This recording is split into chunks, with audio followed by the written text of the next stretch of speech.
श्री सीताराम चंद्राभ्याम नमः। सुंदरकांड 45वां सर्ग। मंत्री के 7 पुत्रों का वध। राक्षसों के राजा रावण की आज्ञा पाकर मंत्री के 7 बेटे, जो अग्नि के समान तेजस्वी थे, उस राजमहल से बाहर निकले। उनके साथ बहुत बड़ी सेना थी।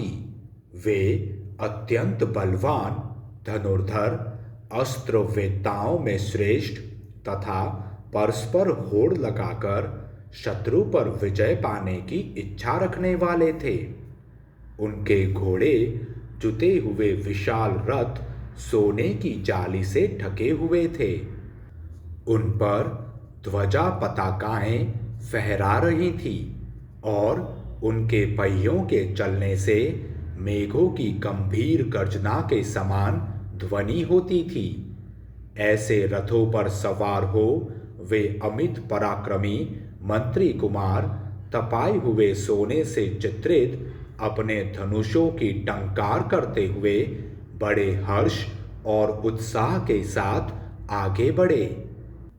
उस समय वे सब के सब विद्युत सहित मेघ के समान शोभा पाते थे। तब पहले जो किंकर नामक राक्षस मारे गए थे, उनकी मृत्यु का समाचार पाकर इन सबकी माताएं अमंगल की आशंका से भाई बंधु और सुहृदों सहित शोक से घबरा उठीं। तपाए हुए सोने के आभूषणों से विभूषित वे 7 वीर परस्पर होड़ सी लगाकर फाटक पर खड़े हुए हनुमान जी पर टूट पड़े। जैसे वर्षा काल में मेघ वर्षा करते हुए विचरते हैं, उसी प्रकार वे राक्षस रूपी बादल बाणों की वर्षा करते हुए वहां विचरण करने लगे। रथों की गड़गड़ाहट ही उनकी गर्जना थी। तदंतर राक्षसों द्वारा की गई उस बाण वर्षा से हनुमान जी उसी तरह आच्छादित हो गए जैसे कोई गिरिराज जल की वर्षा से ढक गया हो। उस समय निर्मल आकाश में शीघ्रता पूर्वक विचरते हुए कपिवर हनुमान उन राक्षस वीरों के बाणों तथा रथ के वेगों को व्यर्थ करते हुए अपने आप को बचाने लगे। जैसे व्योम मंडल में शक्तिशाली वायुदेव इंद्रधनुष युक्त मेघों के साथ क्रीड़ा करते हैं, उसी प्रकार वीर पवन कुमार उन धनुर्धर वीरों के साथ खेल सा करते हुए आकाश में अद्भुत शोभा पा रहे थे। पराक्रमी हनुमान ने राक्षसों की उस विशाल वाहिनी को भयभीत करते हुए घोर गर्जना की और उन राक्षसों पर बड़े वेग से आक्रमण किया। शत्रुओं को संताप देने वाले उन वानर वीर ने किन्हीं को थप्पड़ से ही मार गिराया, किन्हीं को पैरों से कुचल डाला, किन्हीं का घूंसों से काम तमाम किया और किन्हीं को नखों से फाड़ डाला।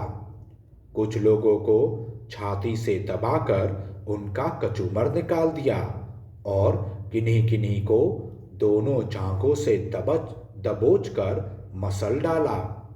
कितने ही निशाचर उनकी गर्जना से ही प्राणहीन होकर वहीं पृथ्वी पर गिर पड़े।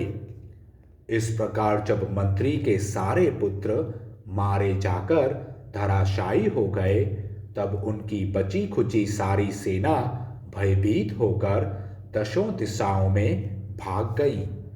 उस समय हाथी वेदना के मारे बुरी तरह से चिंघाड़ रहे थे। घोड़े धरती पर मरे पड़े थे तथा जिनके बैठक, ध्वज और छत्र आदि खंडित हो गए थे। ऐसे टूटे हुए रथों से समूची रणभूमि पट गई थी। मार्ग में खून की नदियां बहती दिखाई दी तथा लंकापुरी राक्षसों के विविध शब्दों के कारण मानो उस समय विकृत स्वर से चित्कार कर रही थी। प्रचंड पराक्रमी और महाबली वानरवीर हनुमान जी उन बड़े चढ़े राक्षसों को मौत के घाट उतारकर दूसरे राक्षसों के साथ युद्ध करने की इच्छा से फिर उसी फाटक पर जा पहुंचे। इस प्रकार श्री वाल्मीकि निर्मित आर्ष रामायण आदि काव्य के सुंदर कांड में 45वां सर्ग पूरा हुआ। जय श्री राम।